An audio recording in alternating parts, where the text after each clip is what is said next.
வணக்கம். சிறுநீரக கல் பிரச்சனைக்கும் உடல் எடையை குறைப்பதற்கும் இயற்கை நமக்கு கொடுத்த ஒரு வரப்பிரசாதம்தான் வாழைத்தண்டு. இன்று வாழைத்தண்டு ஜூஸ் செய்வது எப்படி, அதை குடிக்கும் சரியான முறை மற்றும் அதன் முழுமையான நன்மைகளைப் பற்றி பார்க்கப் போகிறோம். முதலில் செய்முறை. வாழைத்தண்டின் மேலிருக்கும் பட்டைகளை நீக்கிவிட்டு உள்ளே இருக்கும் தண்டு பகுதியை மட்டும் பொடியாக நறுக்கி எடுத்துக்கொள்ளுங்கள். இதை ஒரு மிக்ஸி ஜாரில் போட்டு அதோடு ஒரு துண்டு இஞ்சி, கொஞ்சம் மிளகு, தேவைக்கேற்ப உப்பு மற்றும் கொஞ்சம் தண்ணீர் சேர்த்து நன்றாக அரைத்துக் கொள்ளுங்கள். பிறகு இதை ஒரு வடிகட்டியில் வடிகட்டி எடுத்தால் சத்தான வாழைத்தண்டு ஜூஸ் தயார். தேவைப்பட்டால் இதில் மோர் அல்லது எலுமிச்சைச் சாறு கலந்தும் குடிக்கலாம். சுவை இன்னும் பிரமாதமாக இருக்கும். இதை பயன்படுத்தும் முறை. இந்த ஜூஸை காலையில் வெறும் வயிற்றில் குடிப்பது மிகச்சிறந்த பலனை தரும். அதே சமயம் இதை தினமும் குடிக்க வேண்டும் என்ற அவசியமில்லை. வாரத்திற்கு 2 அல்லது 3 முறை குடித்தாலே போதுமானது.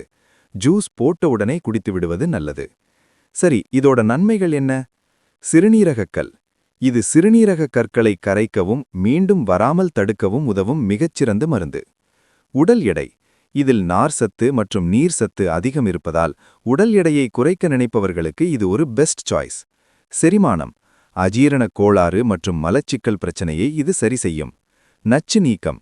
உடலில் உள்ள கெட்ட நச்சுகளை வெளியேற்றி உடலை சுத்தமாக வைத்துக்கொள்ள உதவும்.